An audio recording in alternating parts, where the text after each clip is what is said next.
에게 넘치는 은혜를 주시기를 소원합니다. 오늘 우리가 함께 나누고자 하는 말씀의 제목은 바른 기도, 풍성한 응답, 그 세 번째 주제의 설교입니다. 본문은 마가복음 11장 20절에서 25절이 되겠습니다.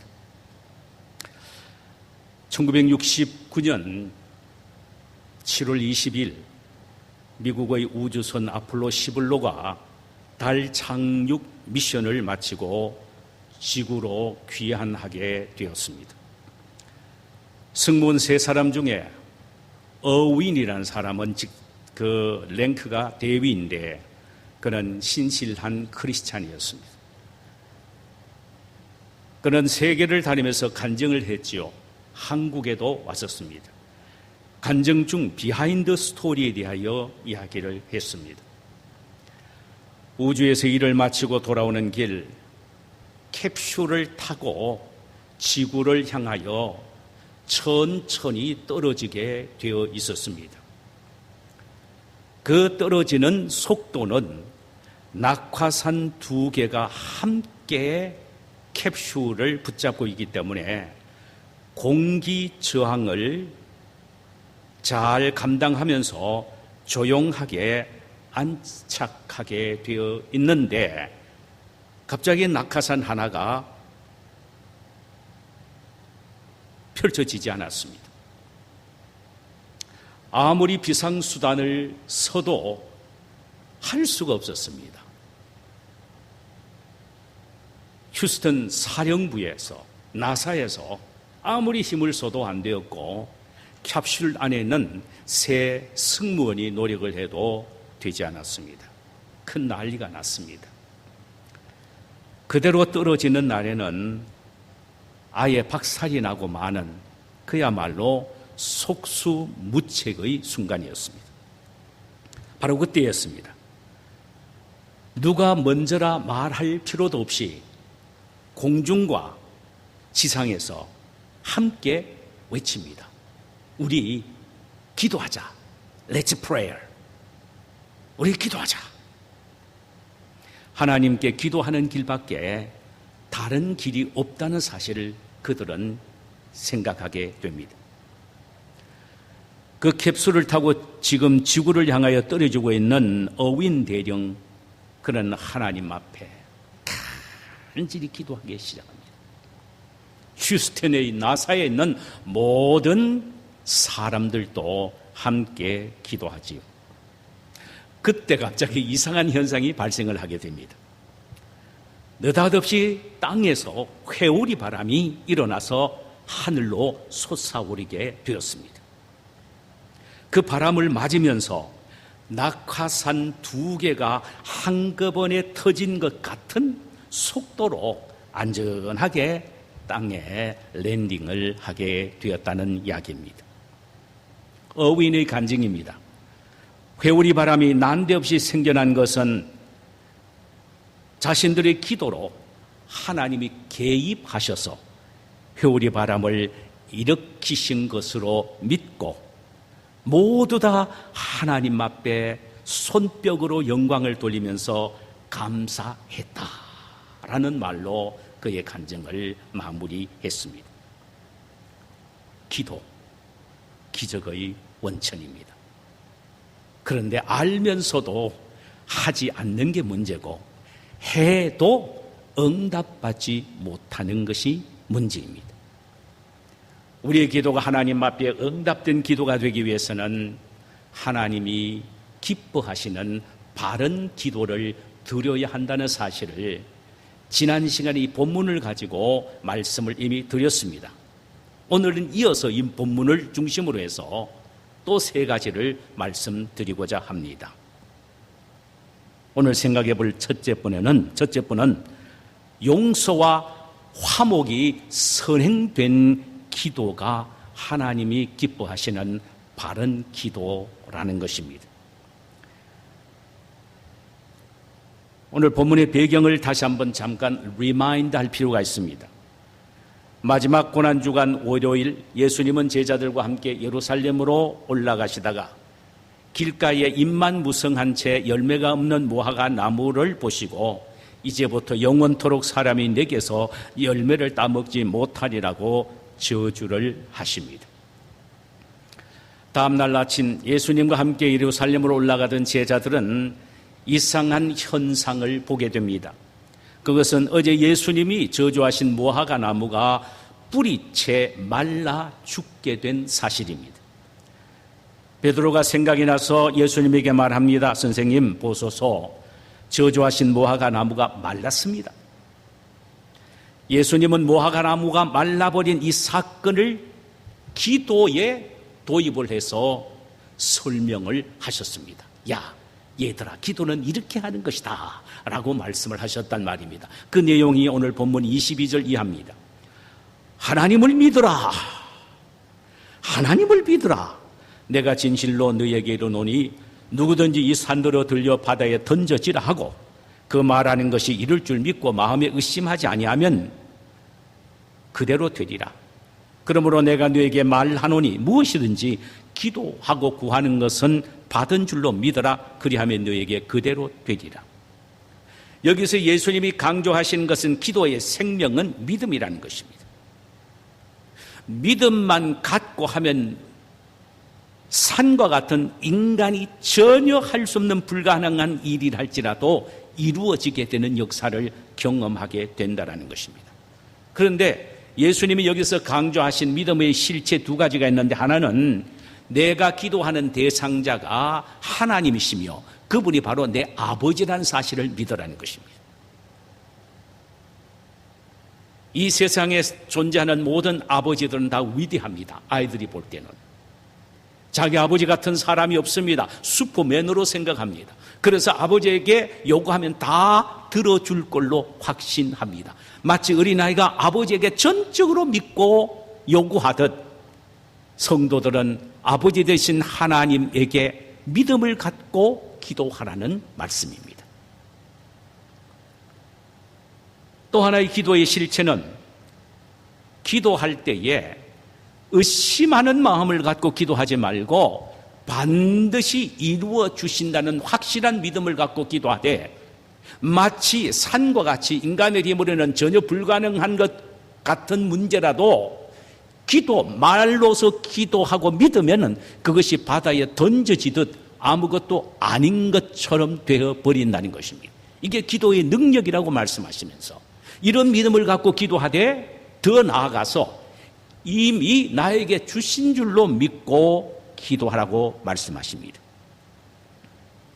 이어서 예수님은 오늘 핵심이 되는 25절에서 앞절과는 도대체 조화가 되지 않을 것 같은 말씀을 하셨습니다. 그것은 바로 이 말씀입니다. 서서 기도할 때 아무에게나 혐의가 있거든 용서하라. 아무에게든 혐의가 있거든 용서하라. 그리하여야 하늘에 계신 너희 아버지께서도 너의 허물을 사하여 주시리라 하시니라. 이런 풍성한 응답을 위해서는 먼저 용서하고 화목하고 기도하라는 것입니다. 이것이 바른 기도라는 것입니다. 여기에 혐의가 있거든 용서하라는 말씀 속에 혐의란 헬라어 말은 에케테 카타스티노스라는 단어인데, 이것을 직역하면 자신이 누구와 불화한 이유를 가졌거든 이란 말입니다. 자신이 누구와 불화한 이유를 가졌거든 용서하라 이 말입니다. 공동번역은 참 재미있게 번역이 되어 있습니다. 아주 쉽게. 누구와 등진 일이 있거든 가서 화목하라 이렇게 되어 있습니다. 이는 무슨 이유에서든 다른 사람과 화목하지 못한 일이 있다면 먼저 그 사람을 용서하고 화목을 도모한 후에 그 다음에 하나님 앞에 가서 기도해야만이 하나님이 들어주신다는 것입니다. 기도에 있어서 믿음 못지 않게 중요하게 여겨야 할 것은 바로 용서라는 것입니다. 인간관계의 용서를 말합니다. 예수님이 여기서 말씀하신 용서의 대상과 폭은 어느 정도입니까? 도대체 누구를 용서해야 되고 어떤 잘못을 용서해야 되느냐라는 말씀이 옳습니다. 여기에 대해서 어떤 사람은 이렇게 말합니다. 나에게 자신의 잘못을 비는 사람, 그리고 그가 행한 잘못된 일들을 용서해달라고 비는 그 항목만 용서해 줘야 한다라고 말합니다. 나에게 자신의 잘못을 용서를 빌거나 잘못을 깨닫고 돌아와서 사과하지 않는 사람은 용서할 필요가 없다라는 의미로 해석을 한다 이 말입니다. 아닙니다. 그것은 예수님의 말씀의 진의를 몰라서 하는 말입니다. 나에게 잘못을 빌든 그렇지 않든 상관없이, 비록 그가 나에게 상처를 준 아픔을 남겼다 할지라도 무조건 내가 일방적으로 그를 용서해 주어야 한다는 것입니다. 예수 그리스도를 중심으로 한 새로운 공동체인 교회에게 주어진 용서는 조건 없는 용서요, 한계가 없는 무한한 용서라는 것입니다. 그 이유가 바로 그리스도로부터 받은 용서가 바로 그런 것이기 때문이라는 것입니다. 우리가 먼저 우리의 죄와 허물을 회개했기 때문에 예수님이 우리를 위하여 십자가에 죽으신 것이 아니라는 말씀이죠. 우리의 회개와는 아무 상관이 없이 일방적으로 우리를 대신하여 죽으심으로 우리를 용서해 주신 것입니다. 단지 우리의 회개는 용서의 조건이 아니라 화목을 위한 가정에 지나지 않는 것입니다. 이러보건대 우리는 용서의 빚을 지고 있는 사람들입니다. 그러므로 내게 잘못한 사람이 있다면 사과의 유무와는 관계가 없이 일방적으로 용서해주고 화목해야 한다는 것입니다. 이것이 주님께 용서의 빚을 갚을 수 있는 하나의 방법이라는 것입니다. 예수님은 주 기도문을 통하여 이와 동일한 말씀을 하셨습니다. 마태복음 6장 12절, 우리가 우리에게 죄진 자를 사하여 준 것 같이 우리 죄를 사하여 주옵소서. 우리가 하나님으로부터 죄 용서함을 받기 위해서는 먼저 우리가 나에게 잘못한 사람을 일방적으로 용서해 주어야 한다는 것입니다. 마태복음 6장 14절과 15절에 보면은 너희가 사람의 잘못을 용서하면 너희 하늘 아버지께서도 너희 잘못을 용서하시려니와 너희가 사람의 잘못을 용서하지 아니하면은 너희 아버지께서도 너희 잘못을 용서하지 아니하시리라. 그렇다면 기도 응답의 가장 효과적인 방법은 먼저 내가 다른 사람을 용서해 주는 일입니다. 그리고 기도하는 일입니다. 자, 여기서 그러면 또 하나 한번 생각해 볼 것이 있습니다. 다른 사람이 나에게 잘못했을 때 사과의 유무와 관계없이 내가 용서해 주는 그것만이 아니고, 내가 혹시 예배를 드리고 예물을 드리고 기도를 하기 전에 내가 다른 사람에게 잘못한 일이 생각이 나면 영적인 모든 행위들은 다 스톱하고 먼저 가서 자신의 잘못을 용서를 빌고 화목하고 와서 예배를 드리고 예물을 드리고 기도하라는 것입니다. 이 사실이 마태복음 5장 23절과 24절에서 이렇게 기록이 되어 있습니다. 그러므로 예물을 제단에 드리러 가다가 거기서 내 형제에게 원망을 들을 만한 일이 있는 것이 생각나거든 예물을 제단 앞에 두고 먼저 가서 형제와 화목하고 그 후에 와서 예물을 드리라. 타인에 대한 나의 잘못이나 부의주의가 생각이 나면은 예배와 예물 드리는 것과 기도하는 것 다 중단하고 먼저 가서 내가 잘못한 것을 회개하며 용서를 빌고 그 다음에 와서 예배를 드리고 예물을 드리고 기도해야만이 하나님이 그 모든 것들을 받으시겠다는 것입니다. 그렇지 않으면 예물도 예배도 기도도 거절하시겠다는 의미입니다. 이만큼 우리가 먼저 해야 될 것은 용서를 통한 화목의 일입니다. 이것이 기도 응답의 바른 자세라 이 말이죠. 풍성한 기도 응답의 바른 자세라. 두 번째로 풍성한 기도 응답의 바른 자세는 간절한 기도이어야 한다는 말입니다. 건성으로 시간만 때우는 기도가 아니라 간절한 기도가 되어야 한다는 것입니다. 우리는 이 말을 너무나도 많이 듣고 알고 있습니다. 그러나 우리에게 필요한 것은 실제로 간절한 기도를 드리는 일입니다.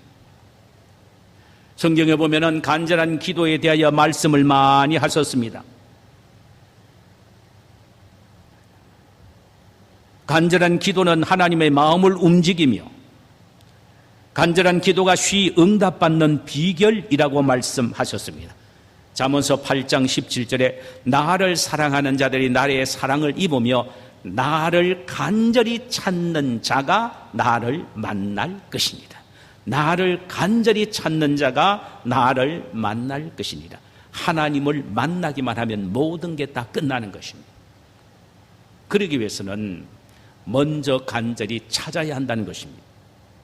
그렇다면 도대체 우리가 많이 알고 있는 이 간절함, 또 많이 말하고 있는 간절함의 진정한 의미가 무엇이냐는 것입니다. 우리는 간절히 기도하라는 구절들을 통해서 아하, 간절함이 바로 이런 것이구나 하는 것을 얼마든지 발견할 수가 있습니다. 한번 보실까요? 먼저 간절함이란 생사를 건 기도를 의미합니다. 생사를 건 기도. 이것 응답해 주시지 않으면, 이걸 해결해 주시지 않으면 나는 살 수 없습니다라는 생사를 건 기도가 바로 간절한 기도입니다. 시편 63편 1절에 보니까 하나님이여 주는 나의 하나님이시라. 내가 간절히 주를 찾되 물이 없이 마르고 황폐한 땅에서 내 영혼이 주를 갈망하며 내 육처가 주를 앙모하나이다. 마치 물이 없어서 쩔쩍쩍 갈라진 땅과 같은 마음, 이 물을 받아들이지 않고는, 먹지 않고는 도저히 살 수 없다라는 그런 마음을 가진 갈라진 땅처럼 생사를 결정하는 마음으로 기도해야 한다는 것입니다. 이런 모습이 또 이런 시편 42편 1절에서 이렇게 또 기록된 부분이 나옵니다. 하나님이여 사슴이 시냇물을 찾기에 갈급함같이 내 영혼이 주를 찾기에 갈급하나이다. 간절한 마음으로 하나님을 향하여 기도하라는 말씀을 어떻게 표현했냐? 마치 목이 말라 헐떡이는 사슴이 시냇물을 찾기에 포수가 숨어서 겨누고 있는 줄도 모르고, 아니 안다 할지라도 이래 죽어도 죽고 저래도 죽어도 죽는다는 마음으로 물 찾기 위하여 헤매다니는 사슴처럼 우리가 그런 마음으로 기도해야 한다는 것입니다. 내가 주님의 응답을 받지 않고는 나는 살 수 없다, 내 모든 것이 끝이다라는 마음으로 생사를 건 기도가 바로 간절한 마음의 기도란 말입니다.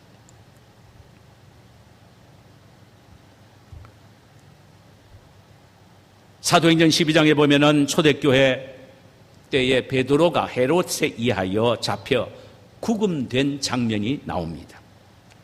베드로는 감옥에서 좌우의 병사 하나와 함께 수갑을 채고 발이 묶여진 채, 그들도 누우면 같이 눕고 그들도 일어나면 함께 일어나는 꼼짝달싹도 못하는 상황에 있게 되었습니다.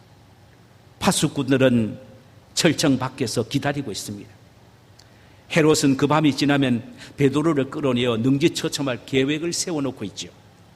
이 사실을 안 예루살렘 교회는 한 곳에 모여서 기도합니다. 베드로의 생사는 자신들이 기도에 달려있음을 깨닫습니다.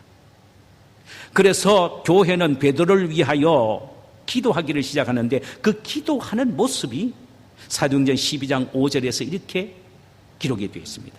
이에 베드로는 옥에 갇혔고 교회는 그를 위하여 간절히 하나님께 기도했다. 그들의 기도하는 이 간절함의 기도는 베드로의 생사는 자신들의 기도에 달려있다는 말입니다. 생사를 결정하는 그런 마음으로 기도하는 것이 바로 간절함의 기도란 말이죠. 두 번째로 또 간절한 기도란 마음을 토하는 기도를 말합니다. 마음을 토해내는 것. 건성으로 기도하는 것이 아니라 마음을 토하는 기도를 말합니다. 시편 62편 8절에 보니까 백성들아 시시로 그를 의지하고 그 앞에 마음을 토하라. 하나님은 우리의 피난처라. 여기에 토한다는 것은 쏟아붓는 것을 말합니다. 마음을 쏟아붓는 것을 말합니다. 영어 성경에는 pour out your heart to him. 그에게 너 심장을 완전히 쏟아부어라. pouring out. 물 있는 걸 그대로 부어부는 거 말이야. 쏟아붓는 걸. 왜냐하면 God is our refuge, 셀라. 왜냐하면 하나님이 우리의 피난처이기 때문이다. 셀라. 피난처 되신 하나님 앞에 자신의 현 상황, 어려운 상황을 마치 심장을 쏟아 부어버리듯 부어버리면서 기도하는 것. 이게 바로 간절한 기도예요. 마음을 토한다는 말은 마음속에 감춰져 있는 모든 죄악과 허물을 토하는 회개의 기도를 의미하며, 또 마음을 토한다는 말은 마음속에 있는 모든 소원을 숨김없이 그저 토해내듯 토설한다는 의미입니다. 이런 기도가 간절한 기도요, 진정한 기도라는 것입니다. 세 번째로 간절한 기도란 기름을 짜는 듯한 애절한 기도를 말합니다. 기름을 짜는 듯한 애절한 기도. 기름을 짜는 듯한 힘을 다하여 몸부림치며 애절하게 하는 기도.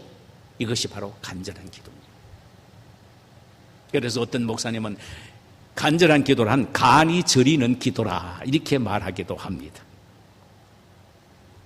야고보 사도는 이런 기도의 대표적인 구약의 인물을 야고보서 5장 17에서 18절 사이에 소개를 했는데 그가 바로 엘리야라는 것입니다. 엘리야는 우리와 성정이 같은 사람이 돼 그가 비가 오지 않기를 간절히 기도한 즉 3년 6개월 동안 땅에 비가 오지 아니하고 다시 기도하니 하늘이 비를 주고 땅이 열매를 맺었느니라 그랬습니다. 엘리야는 기도로 하늘 문을 닫기도 하고 열게도 했던 사람이었습니다. 성경에는 엘리야가 기도로 3년 6개월 동안 하늘 문을 닫아버리는 장면은 상세하게 기록이 되어 있지 않습니다. 반대로 하늘 문을 열어서 비가 오게 하는 이 그의 간절함의 기도의 장면은 왕상 18장에서 아주 상세하게 소개되고 있습니다. 그가 갈멜산 위에서 얼굴을 무릎 사이에 놓고 기도하기를 시작하지요. 한참 기도한 후 사환에게 수평선 쪽에 구름이 있는지를 확인해 보라고 보냅니다. 와서 하는 말이 없습니다. 청청하늘입니다. 한두 번이 아니라 7번까지 그렇게 합니다. 우리는 엘리야가 얼마나 오랫동안 이런 유의 기도를 했는지는 모릅니다. 그러나 우리가 알 수 있는 것은 얼굴을 자기의 두 다리 속에 끼워 넣어서 기도하는 그의 기도는 건성으로 하는 기도가 아닙니다. 이것은 뭐냐? 그의 몸이 기름을 짜듯 엎드려서 애절하게 전심을 다하여 기도하는 기도였습니다. 이게 바로 뭐냐? 간절한 기도입니다.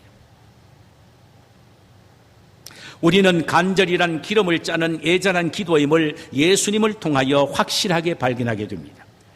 주님이 십자가를 앞에 두고 겟세마네 동산에서 기도하신 상황을 누가복음 22장 24절에서는 이렇게 기록하고 있습니다. 예수께서 힘쓰고 애써 더욱 간절히 기도하시니 땀이 땅에 떨어지는 핏방울 같이 되었더라. 여러분, 이 말의 의미는요, 기도하실 때 떨어지는 땀이 아니고 피라는 말입니다. 땀방울 속에서 주님의 피가 함께 섞여 나왔다는 말입니다. 겟세마네란 말은 올리브 기름을 짜는 곳이라는 의미입니다. 원래의 의미는 올리브 기름을 짜는 곳. 이것이 바로 겟세마네란 의미입니다.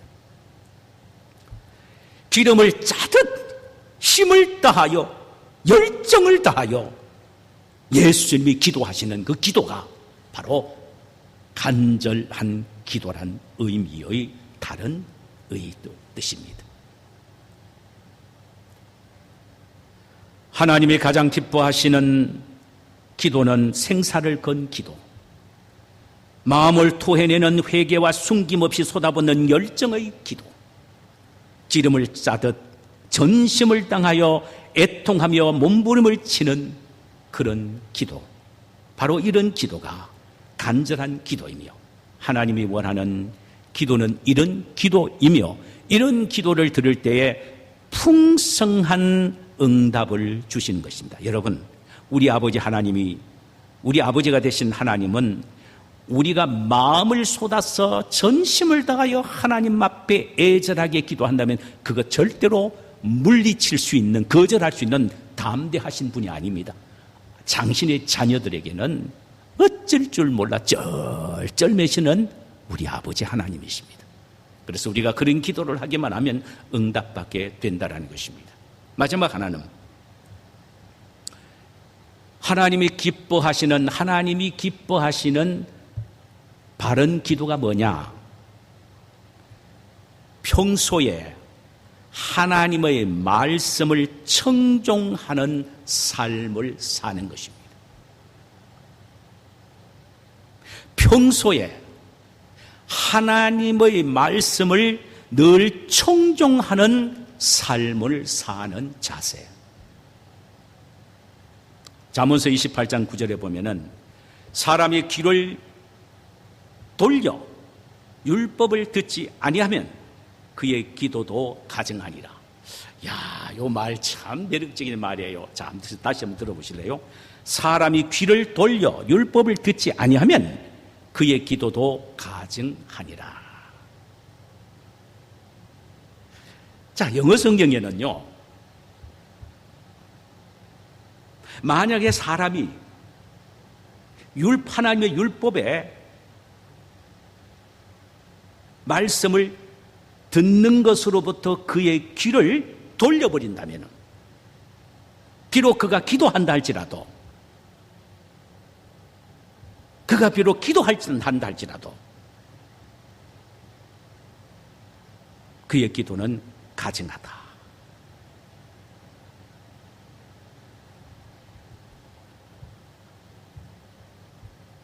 여기에 가증하다는 말은 영어 성경은 abomination입니다. 이 말은 징그럽게 여긴다, 혐오스럽게 여긴다. 여러분, 기가 막힌 말씀입니다. 이 말씀의 의미는 평소에 하나님의 말씀을 듣는 것에 귀를 막아버리고 딴 데 돌린다면은, 그가 급할 때 하나님 앞에 기도한다면은 하나님은 그의 기도를 가증스럽게 여길 뿐만 아니라 징그럽게 여기고 혐오스럽게 여긴다는 것입니다.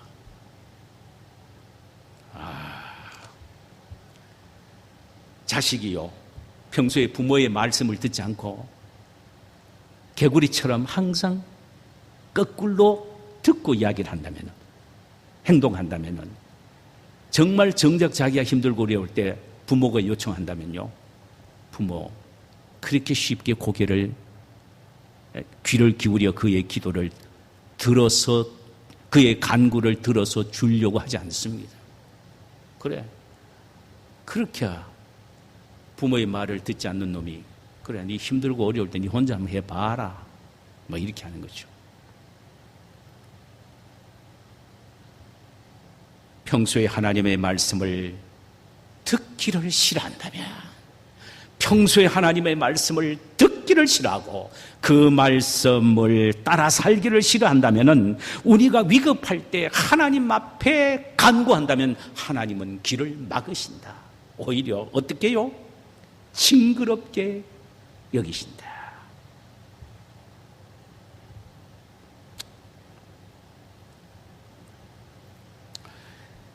예수님은 요한복음 14장 21절에서 친히 이렇게 말씀하셨습니다.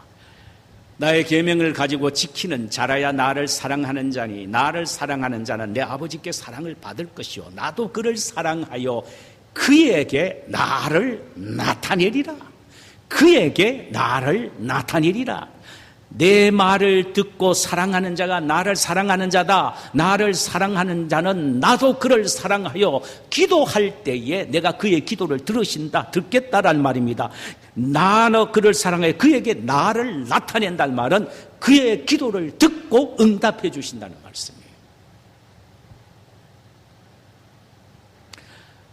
성도 여러분, 우리가 기도하는 것마다 주님의 응답을 받기 위해서는 평소에 그분의 말씀을 듣고 순종하는 것의 삶을 걸어야 합니다.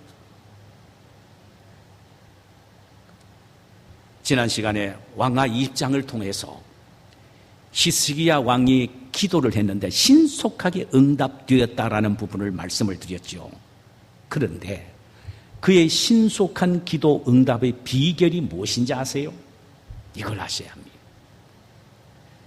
이사야 선지자가 병들어 누워있는 그에게 찾아가서 여호와의 말씀에 너는 집을 정리하라.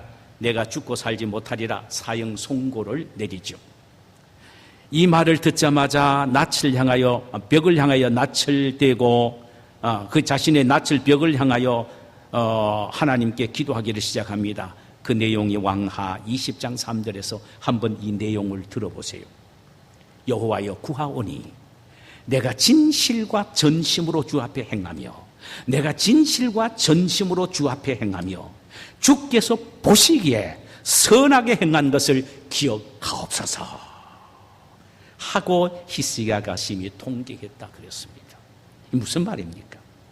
그런 평소의 말이에요. 진실과 전심을 다하여 하나님의 말씀을 듣기를 즐거워했고 그 말씀을 듣자 말자 순종하기를 즐겨했습니다. 하나님이여, 내가 지금 이 어려울 때에 내가 평소에 하나님의 말씀을 사랑했고 듣기를 즐겨했고 순종하기를 즐겨했던 그 믿음의 모습을 기억해달라는 것입니다. 기억하옵소서.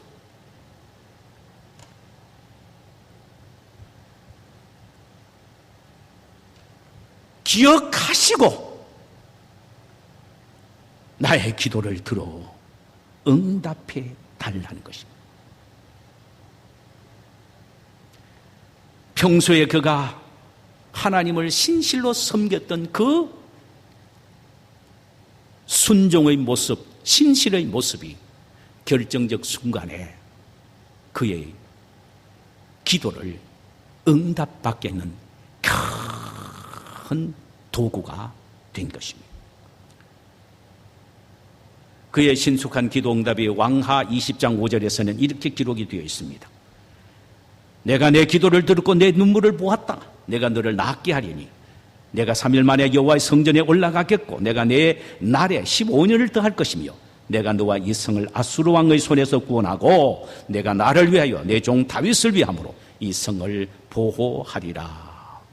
완벽한 회복과 15년의 생명의 연장과 아수르 왕의 손에서 구원까지도 약속을 하셨습니다.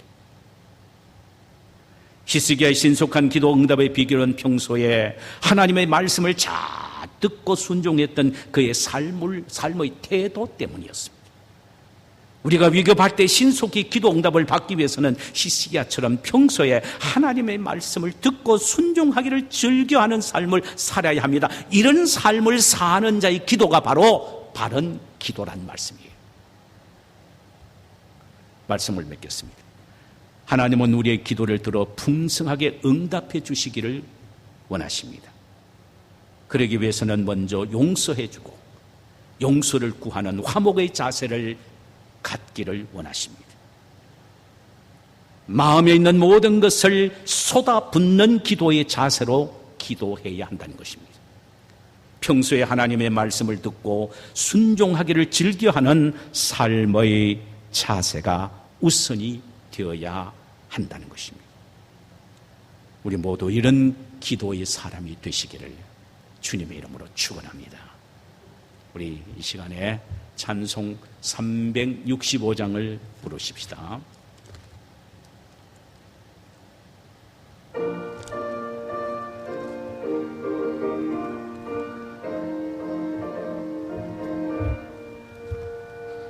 마음속에 근심 있는 사람 주 예수 앞에 다 아뢰어라. 슬픈 마음 있을 때에라도 주 예수께 아뢰라. 주 예수 앞에 다 아뢰어라. 주 우리의 친구니 무엇이나 근심하지 말고 주 예수께 아뢰라. 눈물 나며 깊은 한숨 쉴 때 주 예수 앞에 다 아뢰어라. 은밀한 죄 내게 있더라도 주 예수께 아뢰라. 주 예수 앞에 다 아뢰어라. 주 우리의 친구니 무엇이나 근심하지 말고 주 예수께 아뢰라.